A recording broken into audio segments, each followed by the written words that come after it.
morning, everyone. I'm Rob Kaiser, publisher of Greater Wilmington Business Journal. Welcome to the Power Breakfast Series. I have a few announcements before we get going today. First, I'd like to point out the copies of our new issue of Wilmington Biz Magazine at your tables.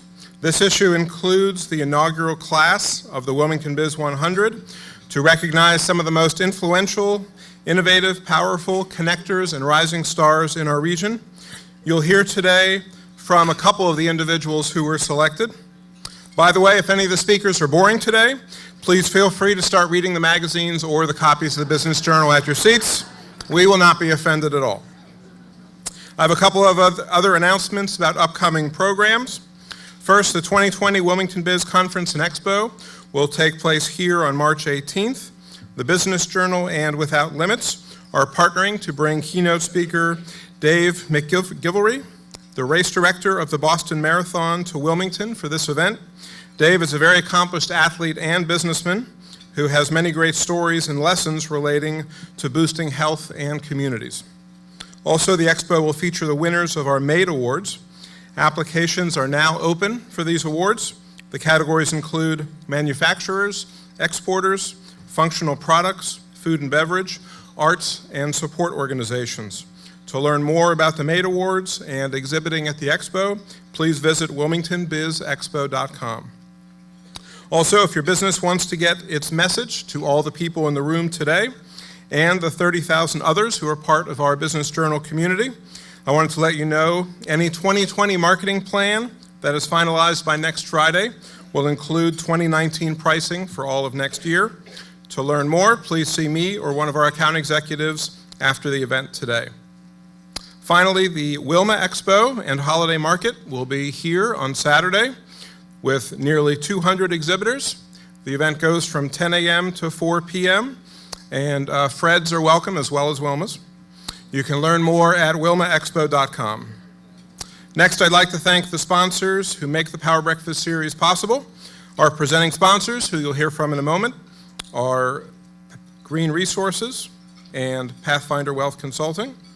And our corporate sponsors are Alchemy, Atlantic Bay Mortgage Group, AARP, Bank of America, Cape Fear Community College, Megacorp Logistics, ECS, ILM Airport, First National Bank, Jacobs Capital, New Hanover County, North State Bank, Next Home, New Hanover Regional Medical Center, the Michelle Clark Team, SunTrust Bank, Wells Fargo, and UNCW.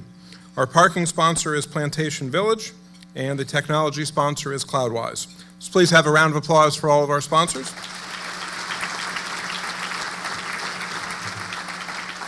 We'll now hear from Gary Green with Green Resources, and he'll be followed by Jason Wheeler from Pathfinder.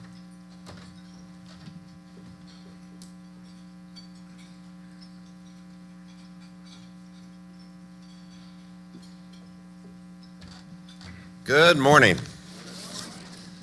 My name is Gary Green. I am with Green Resources. We're a recruiting firm helping you locate and land great talent. Leonardo da Vinci, celebrated as a painter, sculptor, architect, engineer, and scientist. His innovations in the field of painting influenced the course of Italian art for more than a century after his death. And his scientific studies in the fields of anatomy, optics, and hydraulics anticipated many of the developments of modern science. He is best known for some of his paintings, including The Virgin of the Rocks, The Last Supper, and the Mona Lisa. Unlike any of us here today, though, Leonardo rarely saw his projects to completion. Evidence indicates that he had apprentices and pupils in Milan. And there's a story that goes, Leonardo, this great painter, and he had his students all around him, and he was painting a beautiful scene. And when he was about to finish, the students were all around him. He had his palette, and he stepped back, handed his brush to one of the students, and said, "Here, you finish it." The student, surprised, looked at him and said, "Master, I could never finish it." Leonardo responded, "Will not what I have done inspire you to do your best? Will not what I have done inspire you to do your best. Today we get to hear from 6 inspiring leaders. The founder of a public rights group focused on preserving the beauty and pristine nature of Masonboro Island, who in 2013 launched the Masonboro Island Explorer Program, an educational, science-based field trip for just 50 fifth graders at the time in New Hanover County, a program that has now expanded to every fifth grader in the county. That's over 1,300 students. 2 public servants who have served at the state, county, and local level, wanting to make a difference, who both are also practicing attorneys, working hard for their clients' best interests. A CEO fighting institutionalized racism, poor health, and poverty. An owner of a sports team that understands it's more than the sport.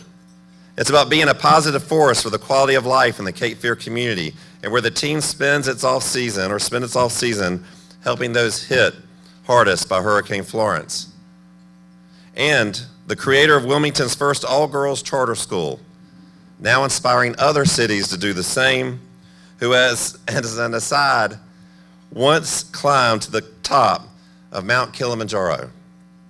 Something 2 well-fit male television executives that were with her failed to do.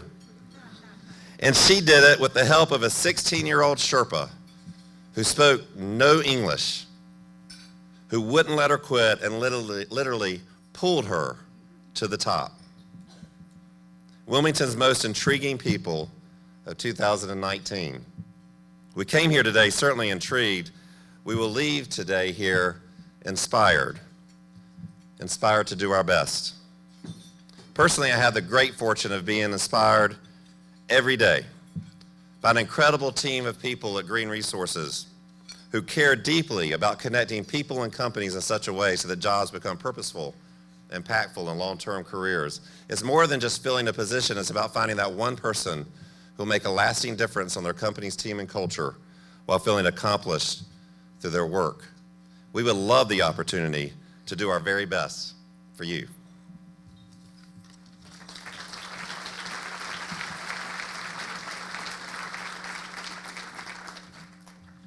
Good morning, everyone. My name is Jason Wheeler. I am with Pathfinder Wealth Consulting. We're a comprehensive financial planning and investment advisory firm here in Wilmington. I want to thank the Business Journal, not only Rob and Judy, but also Maggie and Vicki and the rest of the staff who have been putting on great events for us. Really appreciate everything you do for our community. I also want to thank the people who are speaking today. Like Gary, I am very inspired by this event. I think the intriguing people have intriguing ideas. They're on intriguing endeavors. And this time of year, we're thinking about, the holidays in our personal lives, but in our business lives, a lot of times we're focused on what the new year is going to bring. And so I think about the new year and what we're going to accomplish, and this intrigue does. It makes me inspired. It makes me motivated. What's going to happen? But this particular year is a little more fun because we're getting ready to cross into a new decade. And so you think about that, and I'm like, wow. So not only is it my sort of 3 to 5 year vision, but also my 10-year vision. And so it really gets me inspired that we're going to have another decade of history that we're going to be a part of. And I think about my personal life, I'm going to have a 16-year-old in 10 years from now. It's a little scary. My wife in 10 years will be not quite 40 yet, again. But on the business, I think about, this intrigue and motivation and how it's going to make an impact. And how is my team and my firm going to make an impact in our community and the lives of our clients? And I've been motivated this week. Has anybody seen the Ellen DeGeneres show? A show of hands. Has there been a lot of people seen this show?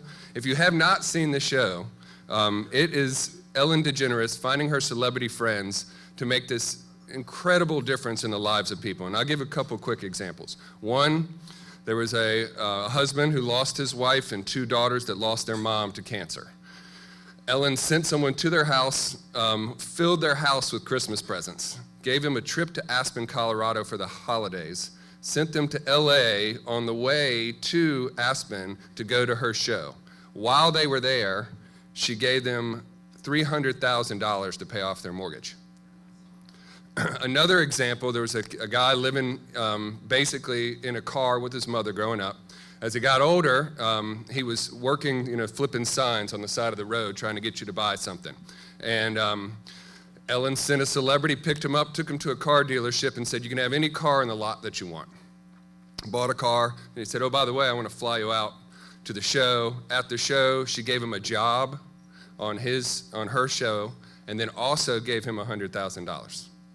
So you talk about this impact that this is going to make. And I just want to say I'm very privileged today. Rob Kaiser and the Business Journal is going to give away a house, a car, and $100,000 to one attendee today. I'm just kidding about that one. Realistically, I think what made that impact is, we can see that what money can do. And so at our firm, I think about the next 10 years. How can we impact the lives of our clients? I think most of us can agree Ellen DeGeneres is not going to send a celebrity in to help fund our retirement account or pay off our mortgage. So if we, as Pathfinder team, can be assistance for your next 10 years in your financial life, give us a call. Thank you.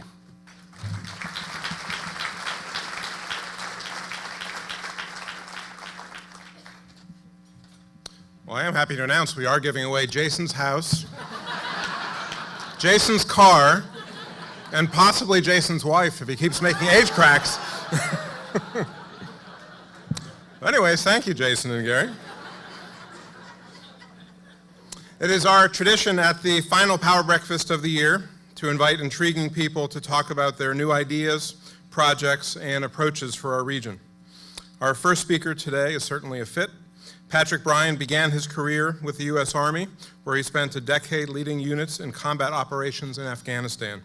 He later headed strategy for the University of Global Health Equity, a health sciences university in Rwanda. Patrick is now in Wilmington and backed by Live Oak Bank. He's working on a new concept for our region, Collective Impact. Please join me in welcoming Patrick to the stage.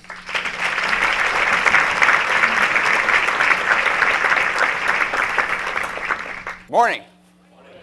We're going to talk a little bit today about collective impact. We're going to talk about CFC, but first I want to talk to you a little bit about mindset. And in order to do that, I have to go back to Rwanda. I got to go back to the place I was before I came here to Wilmington.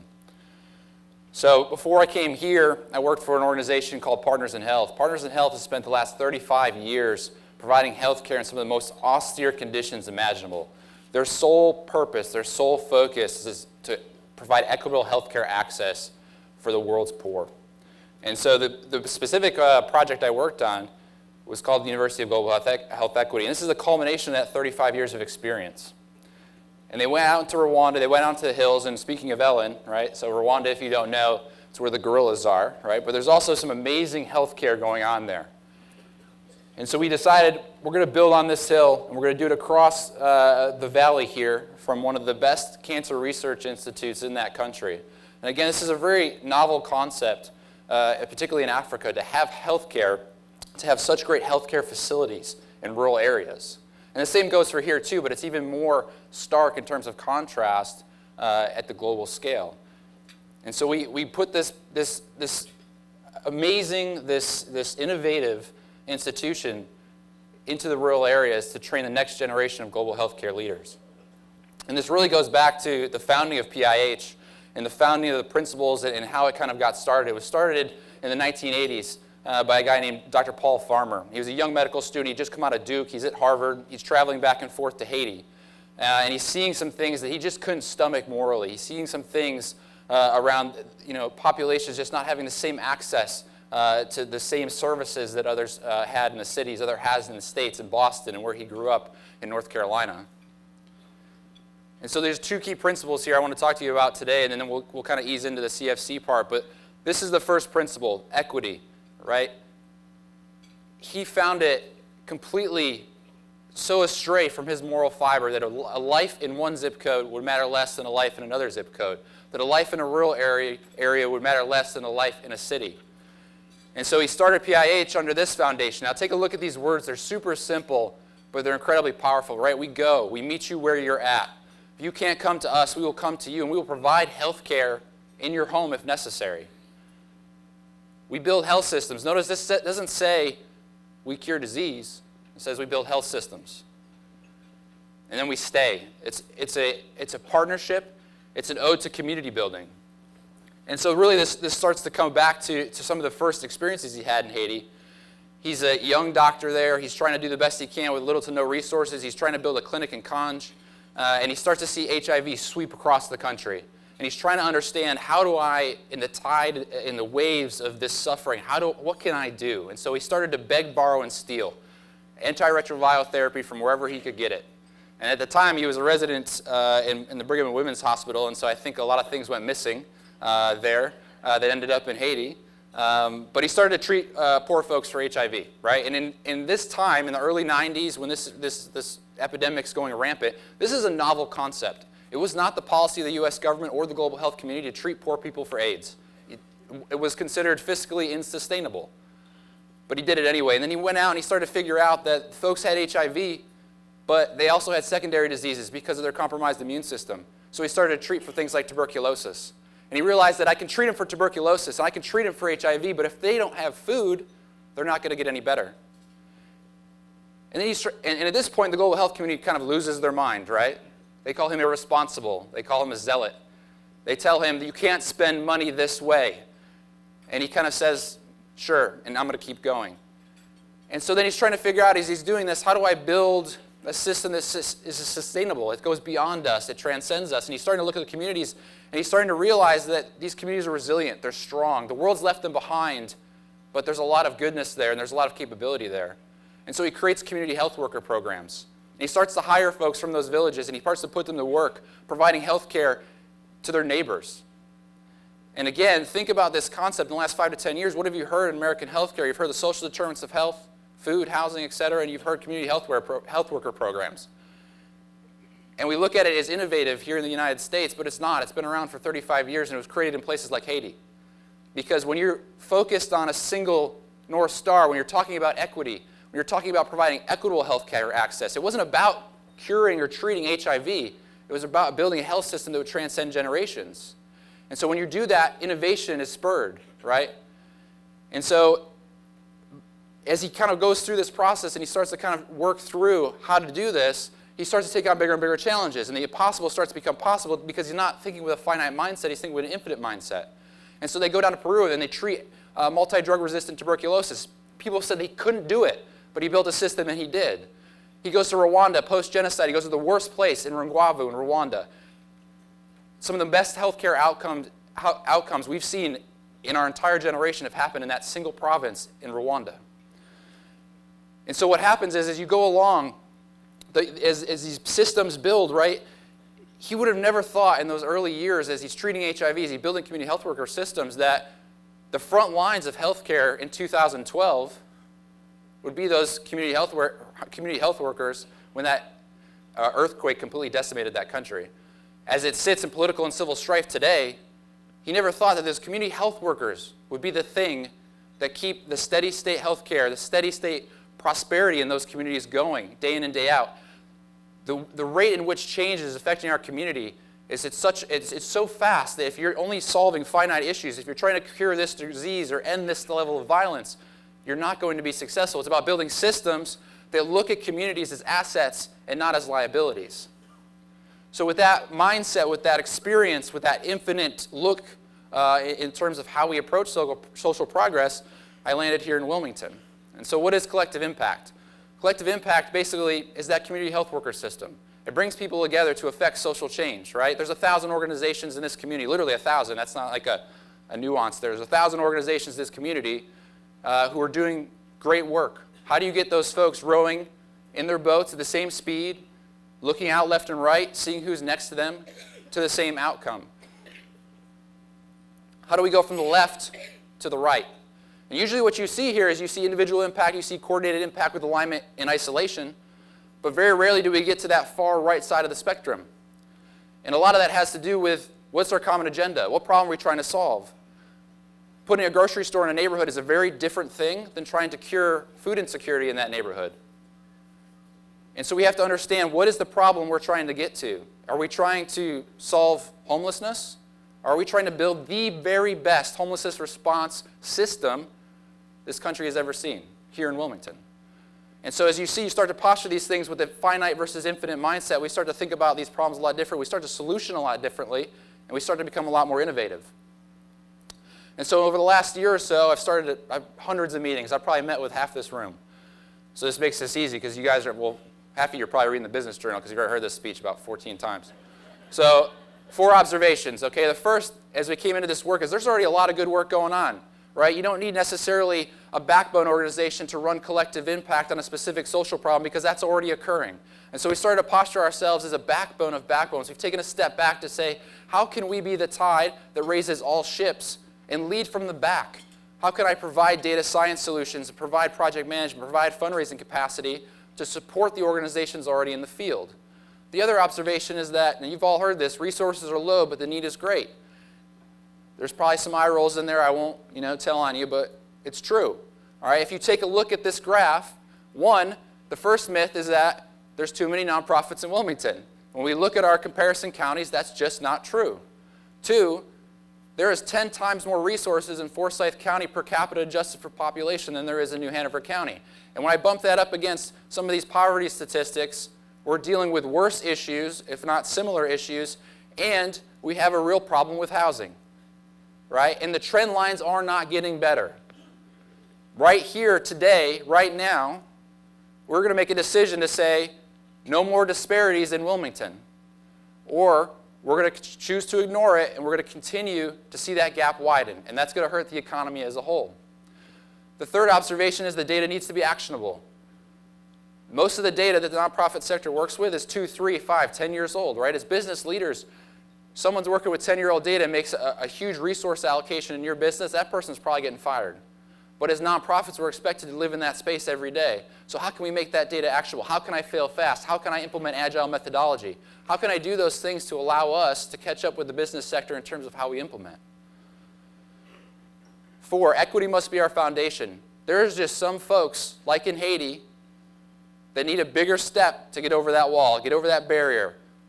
There's systemic things in this world that hold people down. And if we focus on the 15 to 20% of our most marginalized citizens, we will have the greatest return on investment. Those citizens will make us all better. Just like in Haiti with Dr. Farmer going out and saying, you're the new healthcare practitioner in your village, and I have seen this happen in Rwanda. PIH employs 17,000 community health workers all over the world, and they are the heartbeat of those villages. So what's next, right? So you've probably heard some of this speech before, probably not the first time. I understand that. But what are we doing? So the first thing, we're going to go out and get the data. So we have a relationship and a strong partnership with UNCW. We're standing up a Center for Social Impact. Deans from across the university, from all colleges, have dedicated resource and faculty time to come together to take the data that we're looking at and to support us with that analysis. We're looking at about 300 different health and opportunity metrics. We break those metrics down by methodology, and we go out to local partners like the hospital and the school district and say, can you give us this data on a monthly basis so that we don't have to be 2 years behind the 8 ball all the time? Because of that, we spend a ton of time being ambiguously right and not enough time being precisely wrong. And so that our investments, we never understand where they're going or what they're doing until it's too late. And we usually have some semblance of public health data in the world, right? When we're in global health or we're here in the States and working, we kind of get it, poverty rates, et cetera. But what we usually don't know is how we're organized to defeat those symptoms. And so I mentioned there's over 1,000, I think it's 1,180 nonprofits in this county alone. We're going to go interview all of them. We're going to talk to them. Where do you play? Who do you serve? Where does your funding come from? Where does it go? Because once you understand what ails us and you understand how we're organized to affect those symptoms, then we could start a conversation. We could start to have a conversation back to community leaders like yourselves to say, what do we do now? And in the meantime, we're having conversations about advocacy. We're providing the administrative horsepower to allow nonprofits to focus on their day jobs, to continue to ease suffering. While we look to the future and look out, and we try to bring the world into Wilmington and Wilmington out to the world. So what does that look like for us? So we start with the investments in our core service areas. So first, data science. All right, that's a huge part of what we do. Project management. If you're going to organize 300 or 400 organizations, right, think Resiliency Task Force, New Hanover Disaster Coalition, the community's response to the opioid epidemic, right? You need a backbone organization to keep those trains running on time. And what we're saying is that we can do that at scale across all sectors. Because if we're going to fight systemic racism, we're going to fight systemic persecution of low socioeconomic classes, We have to build a system ourselves. We can't keep working in isolation. Fundraising capacity, you saw the numbers. All right, as we band together and we transition our data platforms from outputs to outcomes, we can go out for multi-year, multi-million-dollar grants at the national level. We can increase that $1,300 per capita and start to pour more resources into the community. We can also look at things like social impact investing. Everything doesn't have to be a donation. You can show an investor 7 to 9% returns on having them invest money and putting a kid through community college. I've seen it done. I've seen it done in the States, and I've seen it done in Ghana. All right? So there's other ways to think about fundraising. Advocacy and awareness. We're launching a podcast this week called Collective Voice. We're starting to have a different conversation. We cannot do this change unless we have a common language, unless we understand our history. We're launching Art for Equity 2020 next year. How do we get the arts sector involved? It's the arts that builds a movement. It's the arts that tell the story. So how do we get them involved into this social sector space, and how do we start to think about who we are and where we want to go? We take these 4 core service areas and we implement them at scale across all sectors. Again, you can't necessarily find the thing, right? It's such human nature to try to chalk things up in wins and loss columns, right? That's what we like to do. We like to keep it black and white, simple. It's not simple, it's gray. Everything's gray, right? And so how do we systemize against that? How do you operationalize equity? And so what we're saying through the data collection and through this broad approach, what we're saying is that that thing will bubble up. We can fail fast, we can iterate, all right? Some things will jump on that initiative will power down. That's a good thing. Working ourselves out of a job isn't bad, right? Especially in the social sector. We create value through that, right? Efficient resource allocation. Yes, I can go fundraise for that money, but also if I can leverage things like churches, of which there's about 140 faith-based organizations here in this county who are doing great work every day, can I bring $2-3 million in value out of that while I start working on my long-term fundraising strategies? Data, predictive analytics. How can we start to look out, use AI, use machine learning to start to think about, if I bring this child into this environment, what are the chances he or she gets to the next level, right? What is the cocktail of social interventions that works best? Again, systemic, that fundraising piece, and that marketing piece. How do we tell the stories of the good work that are going on in our community? And it's not just nonprofits, right? Quenisha Mullins is sitting back there from Creekwood. She's a community member. I've seen her do amazing things with very little, right? And that's happening every community we go to. We find someone who cares, right? How do we tell that story? And then we talk about ROI and social ROI. It's not just hard ROI, but it's also how does the community benefit from this approach, right? And so how can you get involved? What's the ask? One, if you're working in the nonprofit sector right now, keep doing that. If you're volunteering, donating, serving on a board, keep doing it. And if you could do more, do more. I have never been in a community that has a nonprofit sector that does so much with so little. They are scrappy, they are passionate, they have huge hearts. Keep leaning in. Listen to our podcast, follow us on social media. That sounds like a trivial thing, but we're really trying to build a movement here. We're trying to have a conversation with you, right? We're trying to tell stories. The first episode talks about collective impact. The second episode talks about hunger and food deserts. And as Joe Conway would call them, food swamps, right? We want to have that conversation. You're driving downtown on Market Street. There's a lot of things happening on either side. Let's talk about it. It's all our community. I've got no shortage of ideas. You can ask anyone that knows me, much to the chagrin of my staff. We've got things that we need your help with. As business professionals, we can use you. If you want to get involved, volunteer your intellectual capital, we'll take it. And we'll make sure that that time's well spent and you can get back to that day job. And finally, help us network. I've got to go interview 1,000 nonprofits. If you know someone who's in this space, if you know an organization, if you're on a board, if you know about a movement, if you know about an initiative, please let us know. Changing the world is a team sport. We're not trying to lead a movement. We're just trying to join one. And we hope you will too. Thank you.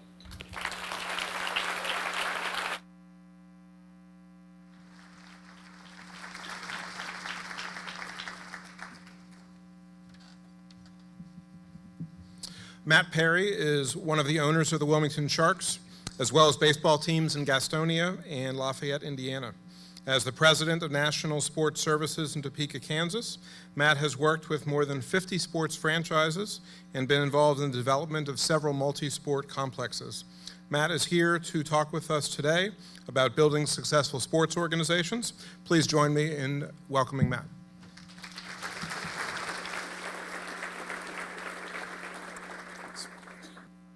So we've heard talk about Da Vinci. I'm going to talk about a topic, and I've chosen sports tourism. And I'm going to quote one of our greatest philosophers of our time, Charlie Sheen. Winning, duh. And you'll see what I mean. So sports tourism. I don't know if you recognize this slide. After I tell you what it's for, you probably will. This is the inside of your wallet after you've gone to a tournament event out of town with your kids. And I've been there. So looking at sports tourism, it's absolutely amazing how it is growing. It's a 15 billion plus business, and it's exploded since 2010. It's on its way to being a $20 billion business. And on average, everybody, family members included, that goes to a sporting event out of town is dropping $250 a piece on average. When you look at the makeup of sports tourism, 70% of kids 6 to 17 years of age are playing team sports. This next one, and I talk about winning and the competition in sports tourism, this one really hits home. More than 1,100 communities are investing in sports and recreation facilities, and 100 plus of those are investing $35 to $85 million to get their piece of this pie. When you look at where it's happening, in the Southeast in particular, the region has really driven this growth with going after sports tourism dollars. And a friend of mine, Dev Patik, CEO and founder of Sports Facilities Advisory, they're probably the top firm in the nation that is in this space. And when he talks about the Southeast, he says there's so much more untapped opportunity. So who's winning? Well, we look just south of us in the backyard. Myrtle Beach is winning. Myrtle Beach has a beautiful facility in North Myrtle Beach that has outdoor fields. There's another complex in Myrtle Beach that caters to baseball and softball. And I don't know if you can see on these pictures, you see how they've laid out the fields for different sports. And that's what's happening. People are doing this with artificial turf, and then they're laying out these fields so that they can have a soccer tournament, so they can have a lacrosse tournament, so they can do all these multitude of sports. And this is where this is going. The Ripken Experience, also in Myrtle Beach. Cal Ripken has a program with youth sports development, and he's put his one of his complexes in Myrtle Beach. Phenomenal. The other thing that Myrtle Beach figured out is that, okay, we're doing these field sports, and we're getting all these kids coming, and they're doing soccer, and they're doing baseball, and softball, and these other sports. But what about basketball, volleyball, gymnastics, wrestling, all the indoor sports?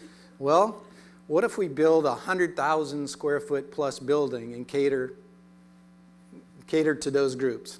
Yeah, they did it, and they're winning. Right outside Charlotte, Rock Hill decided, we're going to get in the game. They built a beautiful new indoor facility that, and a lot of these have the ability to have 6 basketball courts, 12 volleyball courts. And the secret with this tournament business is mom and dad want to be able to take the kids to one location, have all their games, and not have to go around to different events. And again, they figured this out. Rock Hill also has outdoor facilities and a velodrome. They looked at the sports tourism business and said, who's doing a velodrome? No one. Let's do that. This one really gets me. I don't know if there's anyone here from Rocky Mount, but we have a lot more going for us than Rocky Mount. But they committed. They jumped out in front of this. They built the outdoor facilities. It worked fabulously. They were getting $5-10 million a year in economic impact. And so they said, well, let's get in the business of the indoor sports as well. And they've done that. So there's opportunity out there. Also talking about the winners of the destination locations. And this is what relates so closely to us here, is from an opportunity standpoint. We are a destination. And I talked about the 1,100 communities that are investing in this and the 100 plus that are investing 35 to 85 million. Well, most of those people don't have the beach. Most of those people don't have the riverfront and all the other wonderful things that we have here, the weather. So we have an opportunity that most communities do not have. Chattanooga is one. You got the Lookout Mountains that people can go for their mini vacations and experience other things while they're going for the tournament. Gatlinburg, Tennessee, by Dollywood, fairly new complex. They went into the multi-purpose sports venue big time, and then followed that up with an indoor facility, so that they're getting all the comers all year round. Cedar Point Sports Center in Sandusky, Ohio. Again, a destination location. They've got amusement parks and people going there for the amusement parks. And they decided, well, we can get people coming here on a year-round basis if we build an indoor facility and get the tournament play coming here. And they've done that. And this is after they built an outdoor facility. Beach communities. Panama City Beach just opened up this new sports complex. Again, multitude of fields. They figured it out. They ran the numbers.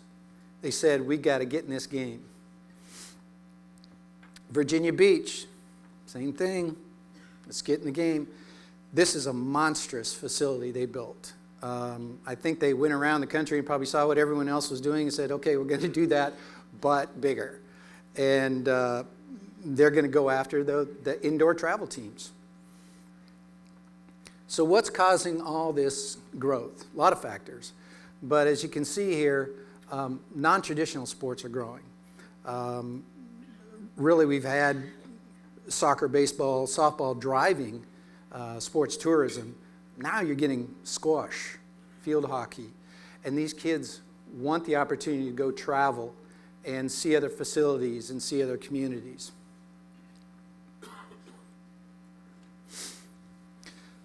The parents, and some of you may relate to this, I don't know, but parents drive a lot of this. Parents want their kid to have what the other kid had, and we want the best for our kids, there's no doubt about it.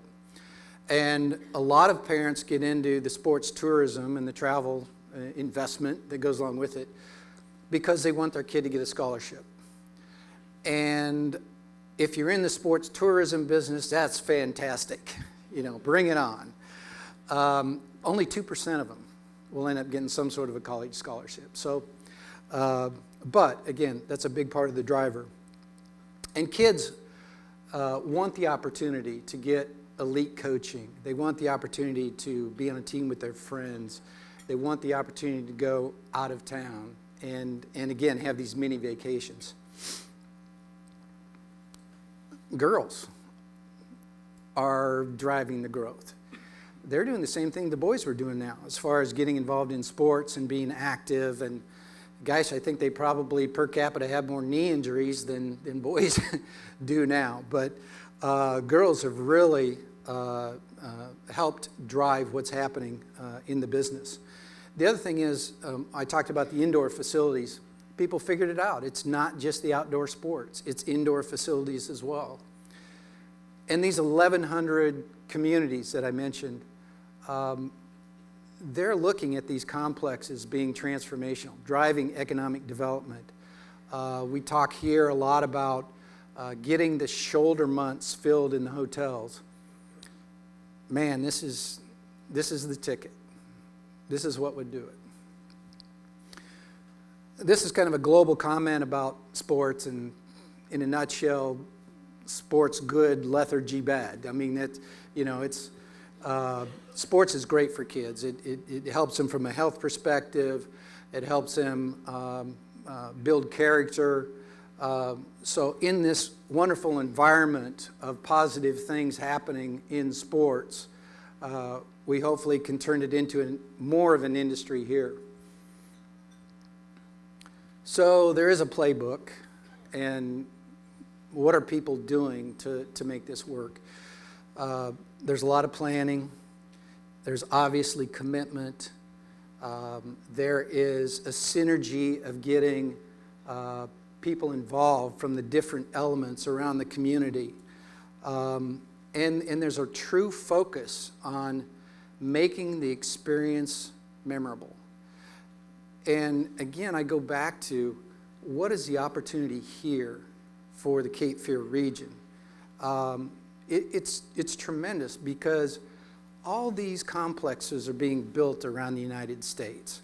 And there's going to be a settling out period. There aren't enough teams to go to every facility. So which ones are going to be the ultimate winners? Well, the ones that are in locations that are destinations, where people can go as families and have mini vacations. That's where we fit. So what do we need to be doing? Well, for starters, I think we need to focus. There's a lot of great people doing good things in sports tourism here. The city, the county, there's some private sector developments working hard, but I don't see the synergy that we should have and need to have to compete when you look at some of the other facilities and what's happening around the U.S. We need to bring in some industry experts that help us determine what's our niche. Where do we need to be in this industry? I liken it to baseball, that we're hitting singles, and sometimes they're bloopers, and other people are hitting grand slams. And when we look at winning, I think we all want to hit grand slams. Part of the process too comes, where do you build something like this? I mean, land is scarce, but you see what's happening with the Cape Fear Sports Complex, and I look at this as, if you get people here through sports tourism anywhere in the Cape Fear region, you're going to get the benefits of the beach, the riverfront, everything else we have going for us. When I look at the facilities, and again, this is easy to talk about, harder to put together a plan and the funding to do it. But again, I go back to, boy, you got to commit to it, because the ones that are committing to it are winning. When I look at Buck Hardy Field, the Sharks play in Buck Hardy Field, and it wasn't designed for what we're doing with it. Fortunately, we're filling it pretty well, but we're in discussions right now with the city and the county and the school district about a joint effort to invest major dollars to upgrade that facility. And one of the things we're looking at is putting in a full artificial turf field, which then allows us to get into some of these ancillary type opportunities from a sports tourism standpoint. Same thing when we look at Legion Stadium. From our standpoint, if we can get things done at Buck Hardy Field and ensure our long-term future, we want to keep investing in sports. We want to bring a soccer franchise back. And these facilities are tools in our toolkit of getting into sports tourism. Lastly, I think the lowest hanging fruit we have here is some sort of an indoor type facility. We we brought someone to the table, and this was confidential. It's not now, but a few months back, I guess, and they're sending out a national program. They had gotten financing for 8 facilities at $65 million per facility, and it's targeted towards indoor sports and had a hotel attached to it. 8 of these. So we brought them here to look at Wilmington. It just so happens that they had ties here. One of them grew up here, the founders of the company. Another one, their family came to Wrightsville Beach every year and stayed. So they loved the area. So we had an inn. And we walked through that process. We found a site that we thought was amenable. But the system, the political or otherwise, wasn't set up to look at possibly incentivizing that kind of a business to come here. And so it didn't come here. One of the places they went to was Charlotte. And I'm not saying that to lay any blame. I'm just saying, as we look at sports tourism, we need to think through a little different lens in terms of how we also can incentivize these kinds of companies to come here. Because in that given situation, they were fully funded. They were just looking at what kind of incentives were available. We weren't set up that way. So again, things to think about.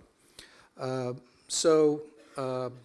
guess in conclusion, I would say, as it relates to sports tourism in Cape Fear, let's be winners, duh.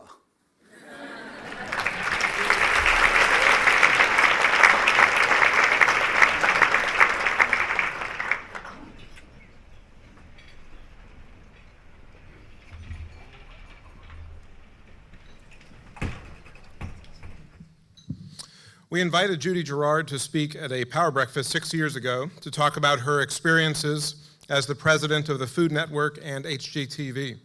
She decided to announce at that breakfast her plan to build an all-girls charter school here in Wilmington. Girls Leadership Academy of Wilmington, or GLOW, opened less than 3 years later in 2016 with a class of 100 sixth graders. As each class has moved up a grade, the school has added another 100 sixth graders, so they now have students in 6th through 9th grades. This year, GLOW moved into their new $14.5 million high school and middle school buildings on a 31-acre campus. To mark this achievement, we asked Judy to come back and share the lessons she's learned along the way. But first, we'd like to show you a couple of video clips. The first clip is from the Power Breakfast 6 years ago, when Judy talks about the lessons she learned from Chef Julia Child and Tennessee basketball coach Pat Summitt. Judy had the opportunity to shadow Pat Summitt at a game once. Her team played terribly in the first half, so Judy was really excited to watch this legendary coach ream them out at halftime. But when they got to the locker room, the coach handed the chalk to one of her players and told them she was leaving the locker room and they needed to figure it out. In this video, Judy recalls her conversation with the coach after they won the game.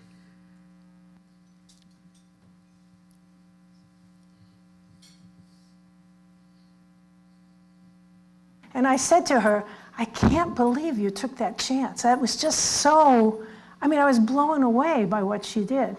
And she said, it's not about the game. It was never about the game, ever. It's about teaching those kids, those girls, self-confidence, perseverance, letting them have their voice and finding their voice. And she recruited all of her kids, all of them from Title I schools. And that day, of the 110 girls that she had coached to that date, she knew where all 110 of them were, and that they had pulled out and had a choice in life about who they were and what they did, and they had pulled out of what was otherwise going to be poverty and victimization. There's no doubt about it. And so the aha moment for me between those two women was that, oh my gosh, it's not about the numbers. It's not about how many women are in leadership. It's bigger than that. It's about choice. It's about giving every girl in this country and every girl in this city the choice to take charge of her life. At that Power Breakfast 6 years ago, Judy met another one of the speakers that day, Laura Hunter, who had recently been named Brunswick County's Teacher of the Year. They would go on to do some pretty cool things together.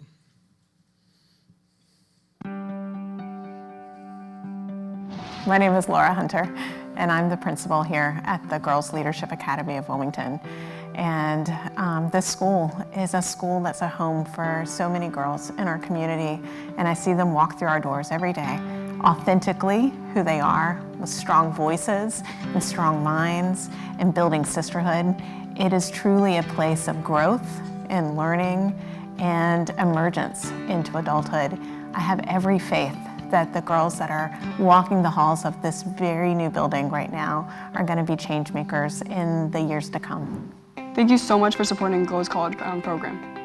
Over the past 3 years, we've gone to 5 different campuses, and by far, Chapel Hill made the biggest impact on me. Before I came to GLOW, I wasn't as good at math as I am now, and now I'm proud to say that I am in an honors math class next semester. Thank you for allowing me to be in tennis and allowing me to go and see the Althea Gibson statue and learning about her, and for me to be in the US Open in New York.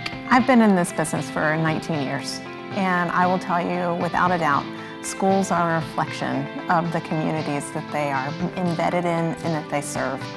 And our school is a reflection of this Wilmington community. We are diverse, we are fun, we are robust because the Wilmington community has gotten behind us and supported us from our inception to this very moment. The future is me. The future is me. The future is me. The future is me.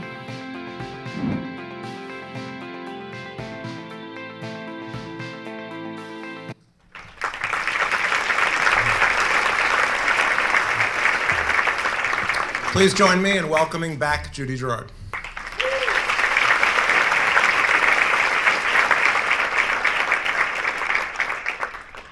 I don't know as I can talk after that or not. That's very, very emotional. I don't even know where to start. When you go do a project like this, and again, I am not the founder. There are a lot of people that are founders to this I'm going to introduce in a few minutes. But when you do a project like this, you rely on your friends to get you through, right? That you send them emails, you call them in the middle of the night, this happened, blah, blah, blah, blah, blah, blah. So I have a friend, Susan, who I emailed throughout this whole project. And when we opened, she gave me a notebook of all my emails. And it's like this. And it's like, I don't know if I want to ever go through that or not. But I did find one. And I do want to read it. It's quick. And it was written to her on March 20th, 2014, and she's here, and I thank you, Susan, for this. I was very nervous yesterday and couldn't figure out why. At day's end, I knew it was a life-changing day. Last night, I realized that the fate to get as many girls as we can out of their accident of birth zip code and into a life where they control their destiny. It was like my whole life came together in that moment. All the jobs, all the training, all the political skills developed over the years. It was amazing. The support in this town for this project is mind-boggling. People want to do the right thing around these kids. People who have lived here a long time know what an injustice has been done to this population. It's in the numbers, it's in the crime, it's in the pregnancy rates. It just screams to be fixed. And from that point on, this town supported this project in ways beyond which I could ever imagine. And it has been an incredibly humbling experience to watch this happen. Everything from the old families, the Camerons, the Boneys, Camerons gave us 31 acres of land that allowed us to build this building. It's just been mind-boggling and humbling. And I would like everybody who's connected with GLOW to stand and applaud everybody in this room for their support.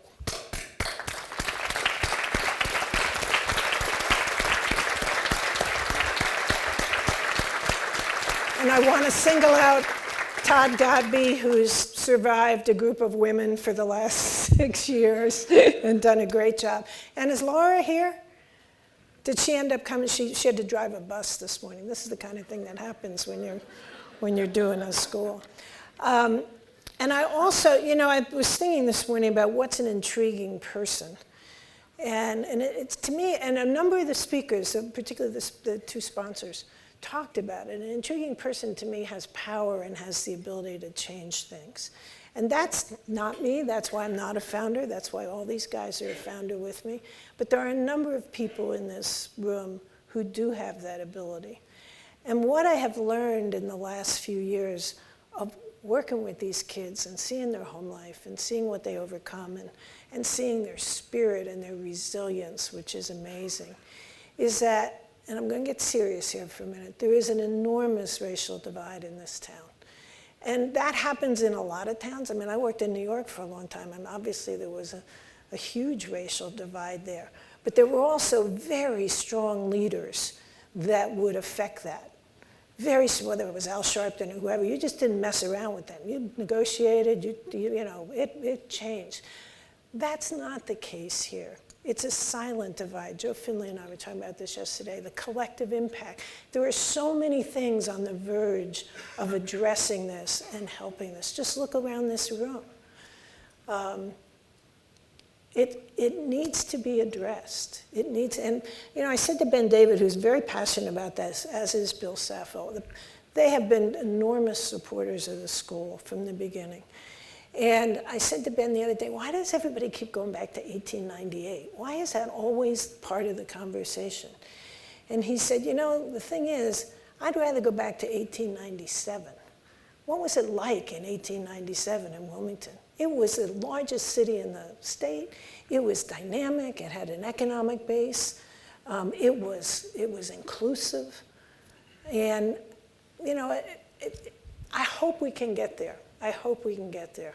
And I think these kids are going to help us get there. And it's one of the reasons why, even with 3,000 emails to Susan, I never got totally discouraged, because it's one of the reasons. And I want you to experience them for a minute. Come on. I want all the girls to come up. And here's what we want to do.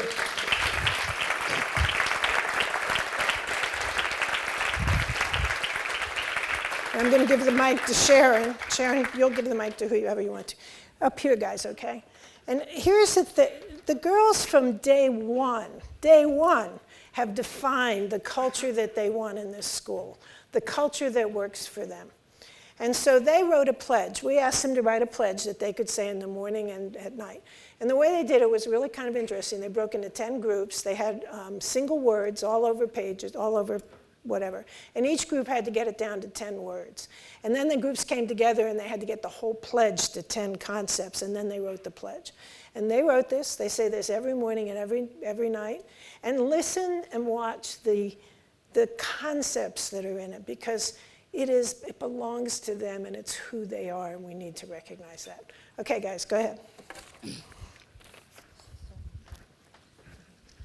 We, the Sisterhood of Glow, pledge to respect ourselves and each other's needs, be kind in all our words and deeds, have fun while learning, be lovingly honest, keep a positive attitude, and live with confidence. To achieve our goals, we use our minds, and we never leave a sister behind.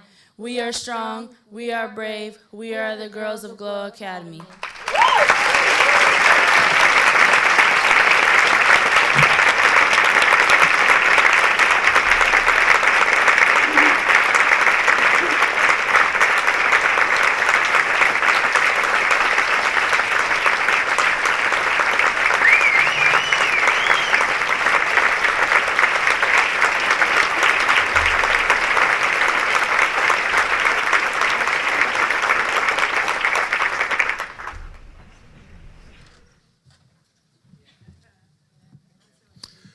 That's going to be a hard one to follow, Richard. Richard Johnson started an online job site in the 1990s eventually selling it to Yahoo for close to $500 million. Since then, he moved to Wilmington, started the nature conservation nonprofit masonboro.org, and he owns a live oak tree farm and a boat manufacturing facility. Richard has recently been buying up buildings in downtown Burgaw and leading an effort to help revitalize the community with a project called Burgaw Now. Richard also threw out his back 2 days ago, but he is here with us today. He will be holding the podium probably most of the time. But please join me in welcoming Richard to talk with us about hacking humanity.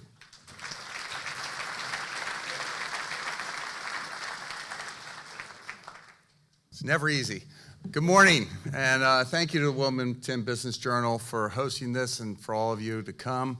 And it is a hard act to follow. You know, since moving to Wilmington, there's been 2 companies or 2 organizations that have completely blown me away in their success. The first is Live Oak Banks, and the second is Glow Academy. It's just amazing what they've done. You know, when I went there and I saw their campus, it just blew me away. And if you have not been to their campus, you should go. You should run. You should see what's possible. And there's a common theme, you know, in today's talks, and I think I'm going to continue that theme in terms of what we can do for community and how we can build communities and what are the building blocks for that. I'm not sure hacking humanity is the exact word I wanted to use, but you know, how do we get people to do what they do? I mean, you're born with certain knowledge, you're born with a certain, you know, what do you know and what do you learn? And you know, your children, they grow up, they're taught by you, you know, they're taught by their peers, they're taught by their community, and they learn these things as they grow. And what influences that is, you know, religion. You know, where you're born affects what religion you believe in. Is that, is that just circumstance, or is that the community they grow up in? You know, how do we get people to do? I mean, look at the influence of states. You know, the Great Wall of China, the pyramids, all these things were, you know, getting tons of people to do these, you know, what is an amazing thing. Now, how they were forced to do it isn't amazing, but you know, getting you know, humanity hundreds of years working on a project, or you know, thousands and thousands of people, you know, what drives that? And you know, today, more recently, you know, when you look at creating tasks, you know, getting a man to the moon, you know, we did that because the Russians sent somebody into space. We were threatened as a community, as a nation. You know, it was tribalism, and we focused on an impossible task. And we worked hard, and we got that first step on the moon, and that's some achievement that is just unbelievable. And you know, now you see how businesses are sort of focusing on what's the next great thing, and how can we get tens of thousands of people to work on a single problem, multiple companies. What's the benefit to our, you know, world, our community, to get a 5G network? It will change all of our lives when this happens. So I want to talk about branding and marketing, and you know what people are born with and what they learn. Coke is probably the most ubiquitous brand in the world. You know, I think probably 95 to 99% of the world knows this brand. How did it happen? They weren't born with it. You know, how was humanity hacked that every single one of us know what this can of Coke is? And you know, and how do we each do that? Well, we look. Sorry, I'm having a hard time in pain here, but what is the DNA in you know, each of us that causes us to learn? What are the behavior things? What drives us? If you think about, you know, and as a marketer and as somebody, you know, I know all of us have, or those of us who have tried to build companies, we think about our customers and we think about how to get clients, and we think, how do we change the world with our company? And you know, we have to understand this a little bit, how we get people to do, you know, to buy our products, to believe in us, and to support us. And you know, is it just forcing them to do it, like maybe the states and the pyramids, Or is it something that we tap into each individual's sort of desire? And when I think about this, I think about, three moms on a corner talking, the 3-year-old squirmy son holding onto the mom's hand. He breaks away, runs out into the street, and a truck is coming down the road. The construction worker across the street drops everything, sprints, picks a little kid up, and saves his life. What is in his DNA that makes him do that? Well, I think marketers, like Coke, have understood this and have looked at what is the behavioral patterns of people that you can, plug into and inspire them and get them to do, these, wonderful things like 5G networks and getting to the moon, or in this case, buying your product. Well, in my case, I've faced this a couple of times. And I feel like I've gotten a pretty good understanding of marketing. And when I was building this company, hotjobs.com, I was self-funding it, I was growing it, and we were losing. We were number 6, and in the world of the internet back then, if you weren't 1 or 2, you were toast. And so I was putting, all this money in every month, and I was trying to build this company, and we were losing. And at some point when you're not winning, you have to look at yourself and say, how much more can I take and how much more can I invest if I'm going to fail? And so I was at that abyss. I was looking over the ledge. I was thinking of closing the company. And that's when I had the idea to run a Super Bowl ad. And, it just came to me in a flash. I was on a train driving, coming home, and I said, I'm going to run a Super Bowl ad. At that point, that was heresy. We would be the first company to advertise on television. Only 9% of the population was on the internet, had internet access. So you're in effect advertising to 91% of the people, weren't even online. I got hate mail. The internet people were like, how could you run an ad on TV? Buy our banner ads, support us. We're trying to build these companies, and you're running an ad on television. And then, you have to listen to your instinct. And to me, it was just an obvious thing. We didn't have enough money to run lots of ads. So I said to my ad agency, it's got to be big. It's got to be huge. It's got to make a huge impact. And perhaps it was maybe a little too edgy because Fox rejected it and said it was tasteless. And it really wasn't in retrospect, but that hurt us. And how do you make lemons from lemonade or lemonade from lemons? I called Stuart Elliott from the New York Times, and I said, Fox just rejected our ad. And hey, Rob, can I get a glass of water? Fox just rejected our ad. And he said he never really supported Silicon Alley. He was, and so he said, so what? And so I called Sally Beatty at the Wall Street Journal. And, I thought the story was that Fox rejected our ad. She looked at it as the smallest company in the history of the Super Bowl to run an advertisement. We had about $4 million in revenue. It was going to cost us about $2 million to run the ad. She was like, what are you, crazy?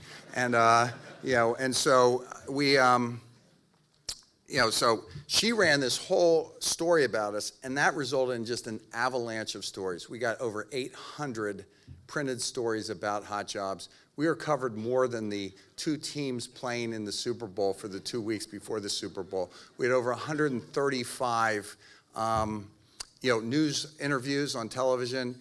And basically, we went from the 270th most recognized brand on the internet to the 6th most recognized brand within like a 3-week period. It was just an unbelievable experience of brand creation.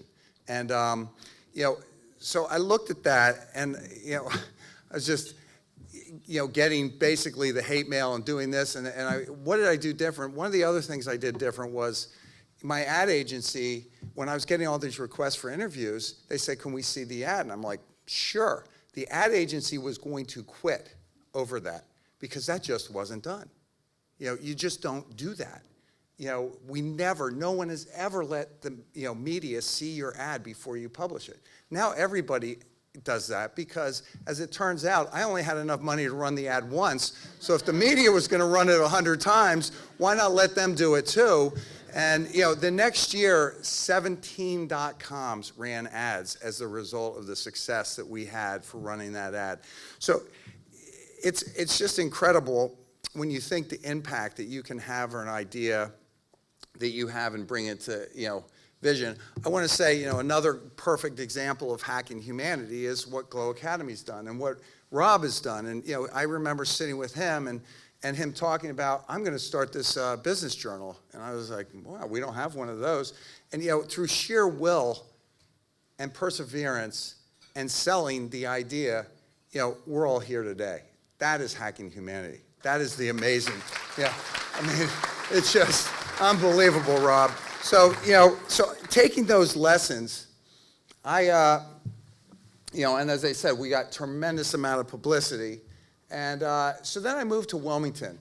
And, I live across the waterway from Masonboro Island. And I look at that, and, in 2008, there was some talk about possibly closing the island. They were trashing on the 4th of July. And, then in 2009, there was, they even said, it's not a playground, we will close it if we have to. It was like, shame on, fool me once, shame on you, fool me twice, shame on me. We started masonboro.org, to preserve public access and protect the island's ecosystem. And we were like, how do we, thank you, thank you. And, but if you want the community support on something like that, you got to create awareness. You got to create a brand. There's no accident that everybody's wearing a red shirt. There's no accident that we have a simple logo. And if you have a good story, and it's certainly easy, and in Hot Job's case it was, if there's a viral story and something, hey, we're saving the island, we're cleaning up, people had heard about the trashed island, it's easy to sell. But as a result of sort of basic principles in marketing, we were able to get over 35 stories so far, maybe 40 stories written about us. We've been interviewed dozens of times on the television. I would suspect that most of you out there know, what masonboro.org is. And, I hope some of you know that we're I think it's closer to 2,000 fifth graders in New Hanover County that we're sending them every year. And so super proud of creating this. And, it's 10 years old. More recently, I bought a farm in Burgaw.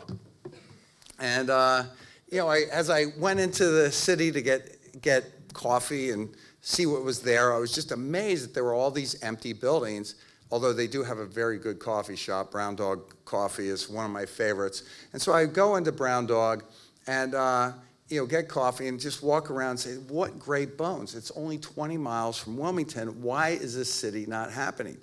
And, over a couple of years, it actually took about 4 years, and I was walking down the town about a year ago, actually, in November last year with my daughter, and she was just like, this town is beautiful.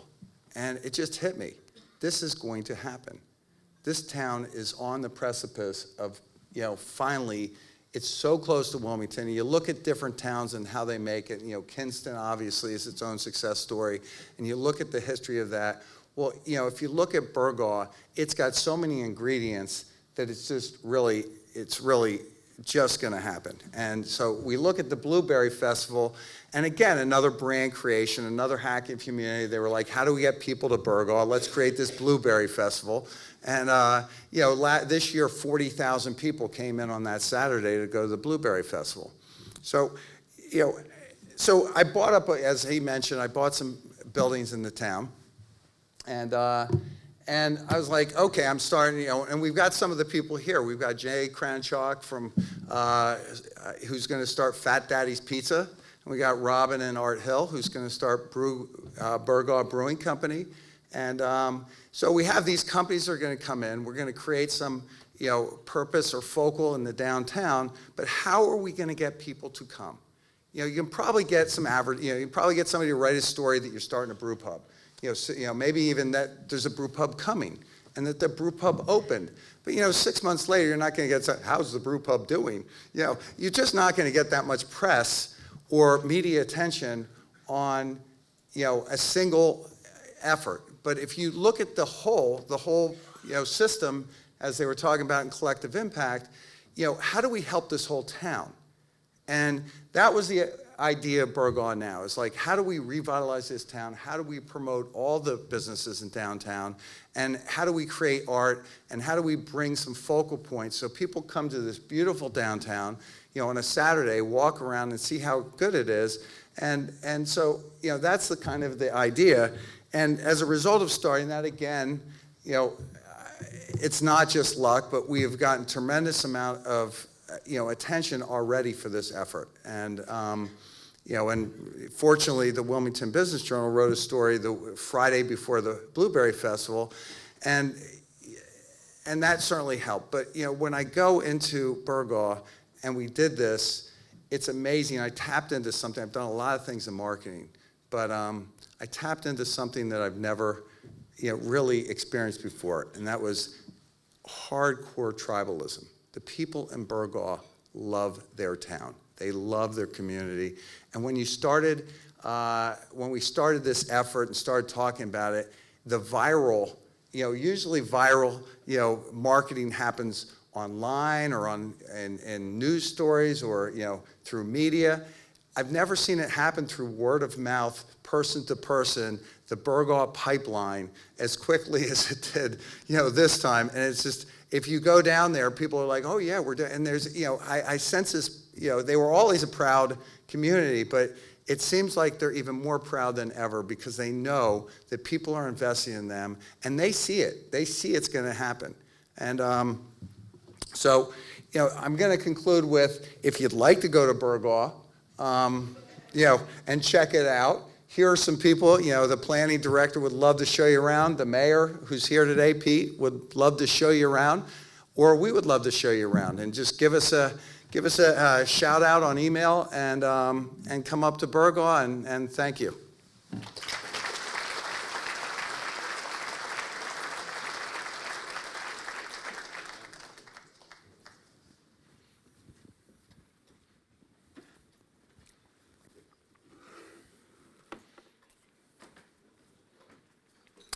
One of the most intriguing developments in our community this year is the partnership that has emerged between New Hanover County Commissioners Julia Olson Bozeman, and Woody White.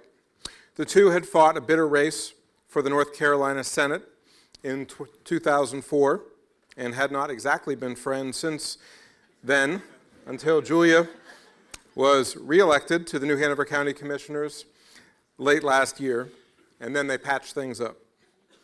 Their partnership, along with Commissioner Pat Cusick, led to a 3-2 vote to explore options, including the potential sale of New Hanover Regional Medical Center.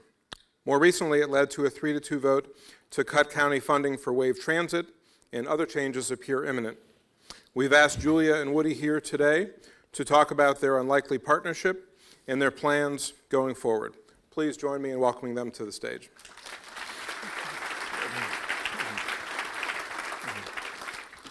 So just to set the scene a little more, so Julia, you were reelected last November at the Democratic Celebration Party when the Democrats got control for the first time in a long time of the New Hanover County Commissioners.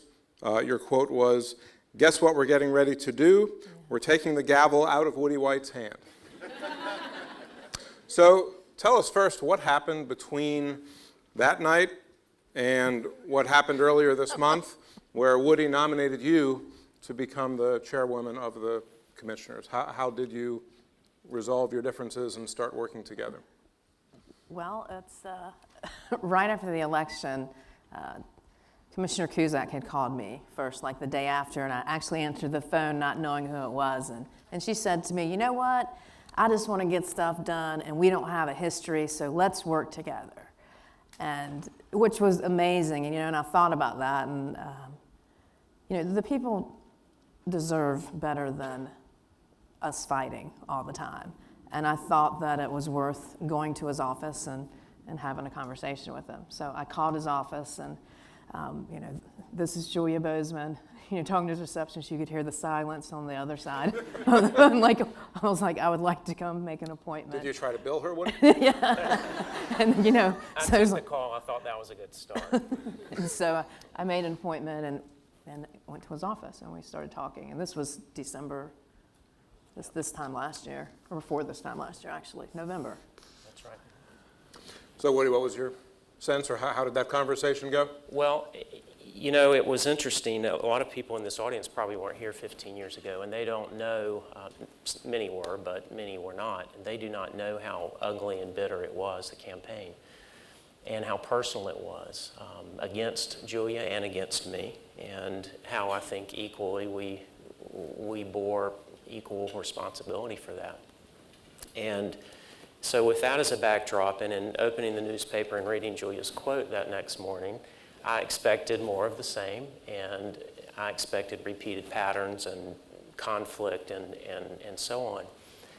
But there were a lot of things I didn't know about what had happened in our lives spanning those 15 years. And my wife and I have 2 children, and one of our children suffers from some challenges in life. And so over the last, my wife's here today, Tammy. She and I have found ourselves in the last 4 or 5 years across the nation in situations trying to address some challenges that one of our children has that we would have never foreseen and did not know about, how to deal with it, how to get out of it. And one of the places we went spent a lot of time talking about, it's called the Arbinger Institute, and some of you may have read the books, Anatomy of Peace and The Art of Self-Deception. And it talks about some of those challenges, but also just in a general way of living your life, a way of being, a way of conflict resolution, a way of seeking out peace in, naturally conflicting situations. And it's not always possible to do it. Not every relationship in your life is going to be perfect or manageable. But leading up to this meeting that Julia initiated, a lot of those things had happened in our lives. And a lot of humility that I didn't seek was forced upon me in confronting some of these things. And so she sat down. I could tell she was nervous. I was a little nervous too. We'd never really spoken over 15 years. Never had a conversation other than calling each other names or being ugly to each other on TV commercials. And I'm not proud of that. I'm sure she's not either. So she sat down and I said, hey, congratulations. And I think she said, well, how are we going to work together, or something along those lines. And I said, well, let's get to know each other first. And we talked about our family. She asked me about the kids. The last time she had seen my children or talked about them or knew anything about them was watching them on the campaign trail in 2004. And one was 4 and one was 2. Well, now they're both teenagers. And you can imagine the lifespans of things that have happened since then. And we spent the better part of a half hour, probably more, talking about our children, our law practice, her life, some of the struggles and challenges that she's overcome. And, it really does go back to one of those lessons that Stephen Covey teaches about seeking first to understand and then to be understood. We knew the paradigm was that the Democrats were going to control the commission. That's the electorate, the will of the people, and that's who they voted for. And so I had 2 choices. I could pursue a pattern that had been 15 years in the making and had not changed and go that cycle, or I could embrace a way of being, as my wife and I have tried to learn to do in some of the challenges that we've had in our family dynamic, and doing something different. And so the conversation then switched to, well, what do you want to do? Why did you run for commission? What do you see as the challenges facing the county, and how do you manage those? And that's just kind of how it went. So let's talk about what has happened now since that day, because there have been several major developments. So the biggest of which is exploring options, including the potential sale of the hospital. So take us through first why, and these are two of the three votes are up here to move forward with that process, to take us through why you thought that was the right decision. Well, it's not so much, I think Brian Eckel put it the best, it's not an intent to sell the hospital, it's an intent to implement our strategic plan. And if everyone talks about local control, and we talk about that, well, we have a $1.3 billion plan that we need to implement at the hospital in the next 10 years. And if we were to do that with the local taxpayers back, we'd have to raise taxes 19.5 cents. I was on the hospital board 15 years ago, and we talked a lot about certificates of need and what that would mean to the hospital if these were to go away. Well, today, back on the hospital board, it's a reality. They are going away. So Woody and I would start talking about, like, what do we do? Here we are again. The sky is falling. How do we implement the strategic plan? What do we do? And so the discussion started, I don't know how long ago, and then we just talked. And it's not so much, and I read the thing in the paper yesterday, and everybody like, what's going on?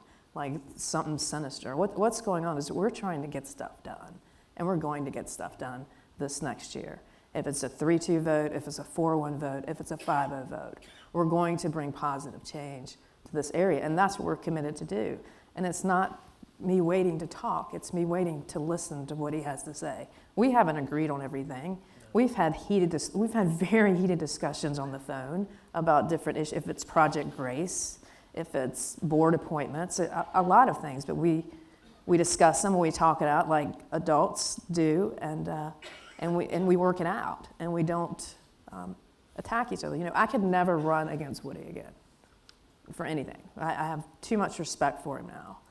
Here we are working together to try and do some pretty amazing things, I think, in the community. The first speaker was talking about the food deserts and the health inequities, and we've been talking about racism, and I'm turning to, I turned to the two Republicans to help me. I've turned to them when Glow Academy needed funding, asked for funding for the $25,000. I called up Woody and I called up Pat and I asked them for their support to help this, because we're all working together and we all have different ideas, but I have found that as we sit and talk and we listen to each other, that we certainly have a lot more in common than we do apart. And I wish that this type of relationship would happen on the state and national level, instead of us talking about what is so bad about each other, which we did for 15 years, which,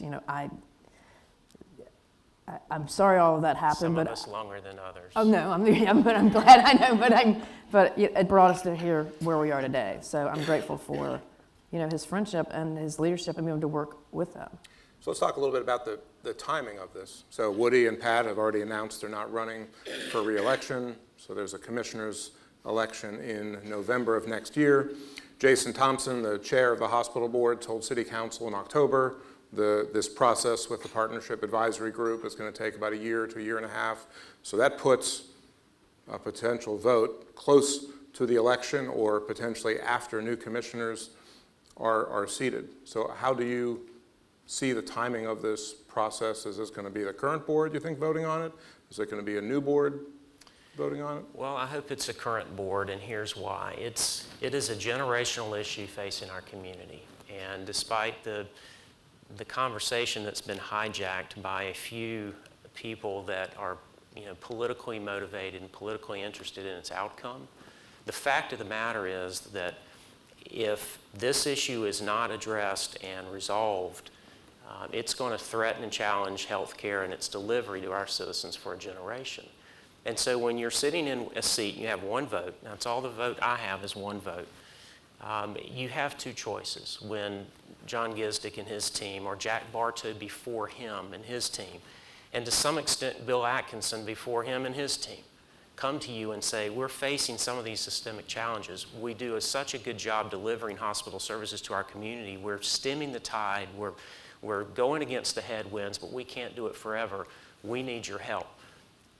You have one of two choices. You can do what I did the first couple of times and say, look, I'm not interested in having that conversation. It's unpopular, it's controversial, it scares people.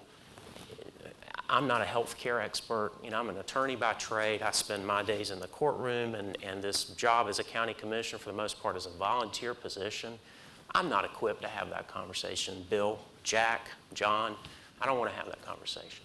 But over time, as you learn more and more and more about the fact that 65 of every 100 people that walk through that front door are not residents of this county, when you understand that changing the name to a regional medical center means that now we have a 7-county network, 6 counties of which do not have any liability or control over the capital expenses that you need to deploy in the region. When you understand that the federal government makes a switch of a light switch change on going from fee-for-service to capitated care, when you understand just 2% of these very complex issues like I do, like some of us do, you cannot not have the conversation unless you do want to get reelected or unless you just care about your political future. Now, I've been around government politics for a long time, and I didn't wake up one morning and say, why don't I and try to conscript others to take on one of the most controversial things, unpopular things in the world, and then spend the next year being in the front page of the newspaper on the news about it. I didn't do that. But when I have this oath of office that you take, and when you're confronted with these challenges, you're supposed to try and do something about it. And so despite the negativity, and in many ways, the false narrative that's been put out there willfully by a few, you know, we're doing what we're supposed to do. Now, to answer your question about the timeline, I knew 4 years ago that I wasn't going to run for re-election because I've always believed in term limits. I almost didn't run for my second term. I was in Utah 4 years ago, and I left my paperwork and the filing fee on my desk because I didn't think I was going to file. And you know, long story I won't go into, but finally, the last day of filing, or maybe the day before last day, I called and I said, go get it and take it down there and file. This is not a fun job, but it's a job that I take seriously. I think most of us take it seriously, and so I did run for re-election. But you know, if you look through these types of decisions through the prism of, oh my gosh, am I going to be able to raise enough money to get reelected? Am I going to be able to get enough votes to get reelected? Then you're not going to talk about these issues. And that's as frank as I could put it. So let's talk about one issue I hear a lot. One question that's not answered is, I mean, there are going to be bids that come in to purchase the hospital, likely in the range of $1 billion. So theoretically, next fall, the county has $1 billion sitting in its bank account. What do you all see, if that scenario that happens, what would you want to see that money go towards? Well, first of all, I would think that I don't know that it's leaning towards a sale from listening to the Partnership Advisory Group. I think that if we did come upon that windfall, we'd be talking about exactly what we've been talking about all day.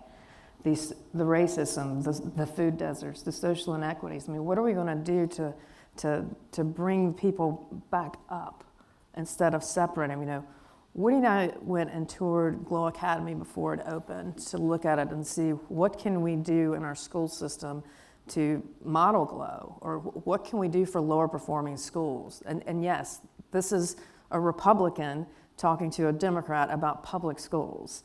And so we have been getting in the weeds and have a lot more that we're going to look at to see what can we do to get the scores up to lower performing schools. How can we help the school board? What can we do different? You know, we're going to look at that, and I know you're probably going to bring up WAVE at some point.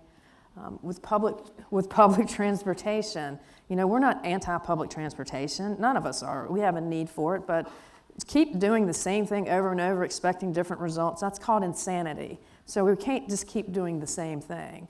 I'm going to meet with the mayor later today, myself and Madam Vice Chair, to talk about WAVE transportation, to see what can we do different. For instance, if you look at the travel, the expenses at the hospital, they spent $30,000 on Uber and Lyft, $10,000 on taxis, and $6,000 on WAVE.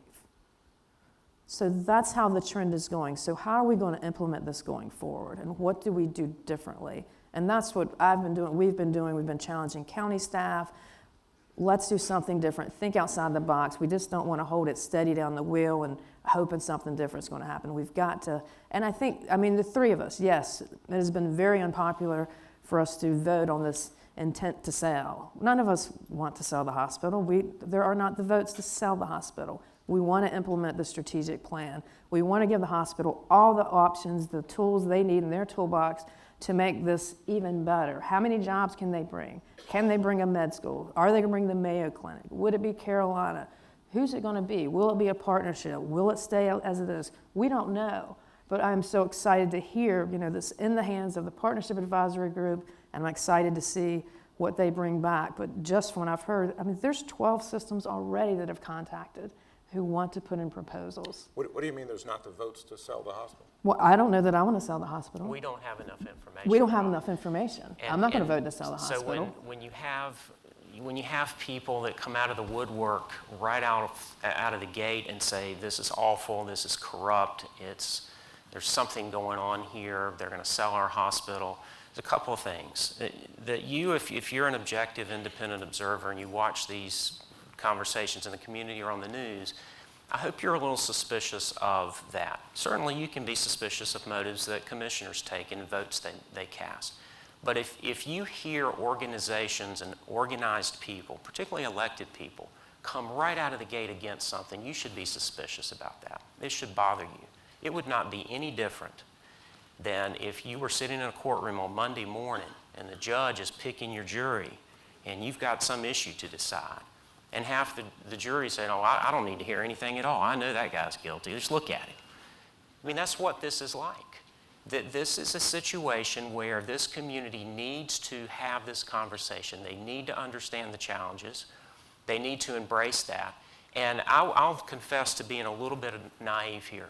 As these conversations are going on, and it's taking shape, and it's going out into the public, I expected some pushback. There's always pushback. You could give somebody a winning lottery ticket and they'd say, well, this isn't enough, I need more. There's always going to be pushback. It doesn't matter what it is. But what I hoped was that the narrative would be framed in a way that would say, what if a couple of things? What if we could have better access to care? What if we could have more services and less of our people would have to go to Duke and Chapel Hill for specific specialty type things? And what if we could guarantee that access to that service for a generation? I'm not going anywhere. I've got a family. Both of my parents live here. We all use hospital services. Why on earth would I want to do anything that's going to hurt my own family's access to our hospital? That's crazy. And so if we could think about the positive possibilities of increased access, better specialty care, more resources deployed out into the region, these are good things if you can accomplish them. And so I was naive. I really thought the community would have a reaction, but then they'd say, whoa, wait a minute, there's a real opportunity here. And if county commissioners like us were so good at owning and running hospitals, why isn't Mecklenburg County buying their hospital back? Why isn't Wake County buying their hospital back? All of these major counties divested themselves, virtually every one, in the 80s and 90s. We didn't. Maybe that was a good thing, maybe it wasn't. I don't know. But what I know today is that healthcare, like everything else, has seen disruptions in how it operates, unlike anything that we would have foreseen 5 or 10 years ago. And so, do I think it's going to be sold? I have no idea. But it's irresponsible for me to say it's going to be sold or it's not going to be sold or I'm going to vote for a sale or against a sale. I simply don't know. We're in the middle of the case right now. And that's the best way to put it. If it is sold, if those boxes are checked, better access, more services, indigent care, all of those things that we know we would need to protect, if we could be convinced of that, what if somebody wrote a check? When Patrick's up here, and by the way, I noticed that you started at the most intriguing people and went progressively down. That was not lost on me. When Patrick, I thought people might leave. yeah, okay, fine.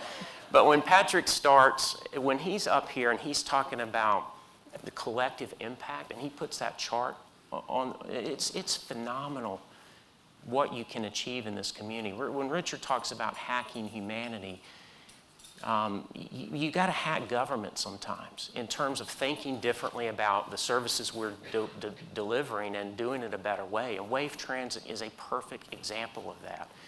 And so this money, if it were to be generated, what if you took a quarter of it and you beefed up our public safety and we had less shootings and less crime? What if you took a quarter of it and put it into our public education system and went from $100 million a year local money to $125 million?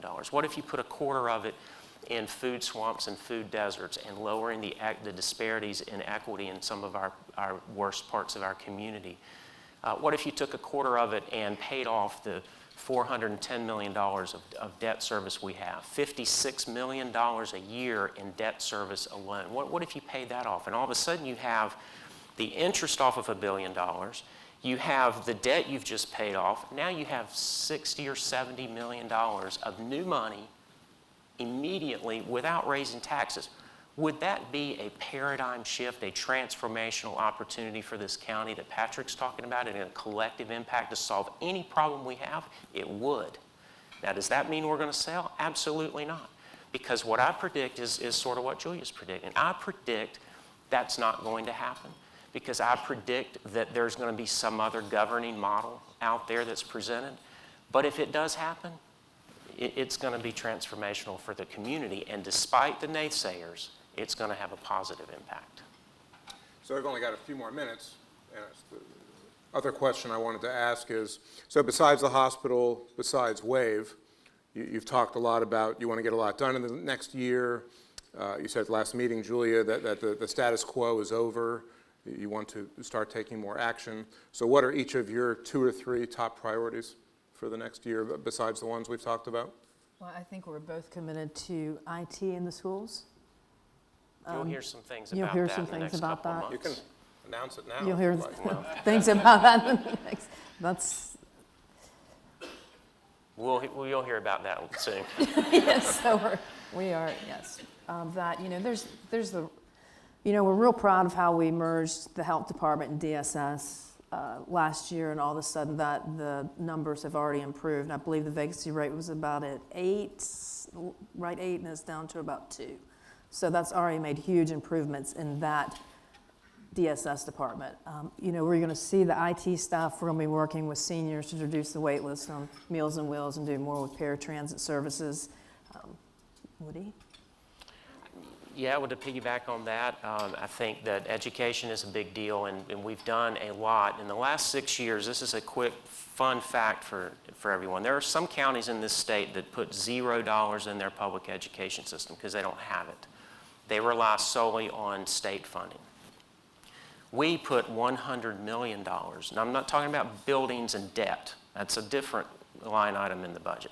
$100 million approximately that we put into the local schools, or maybe 80 million or so, to teachers' assistants and augmentation services in the classroom, SROs, school nurses in every single school now as a response to the mental health crisis and the threat that's posed with school shootings and things like that.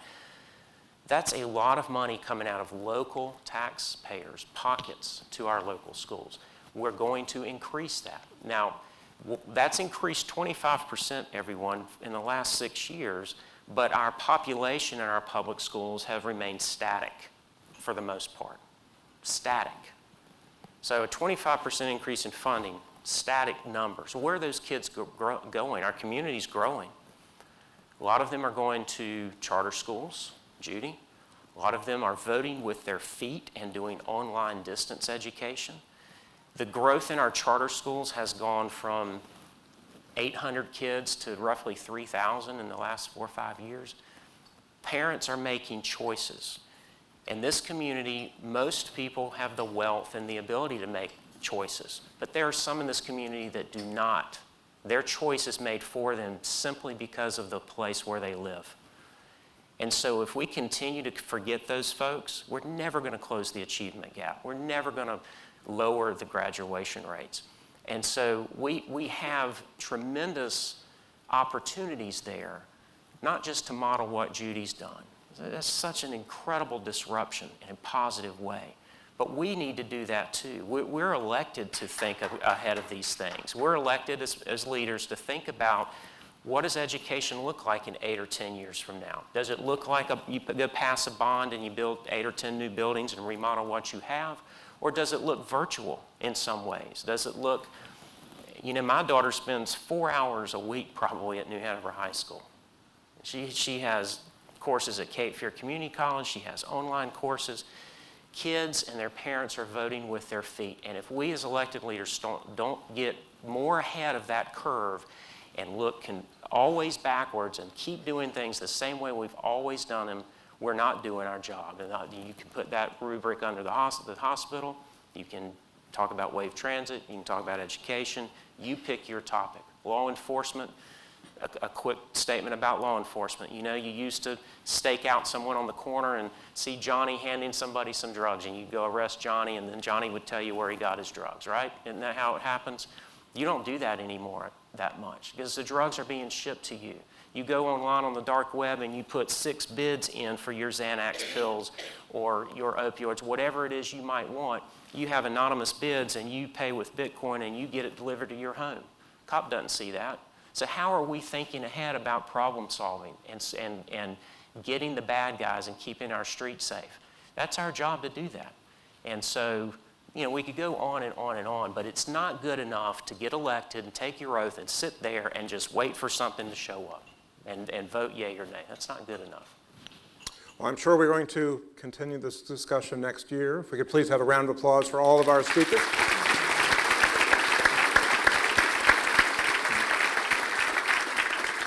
So I hope everybody has a great holiday season, and we will see you next year.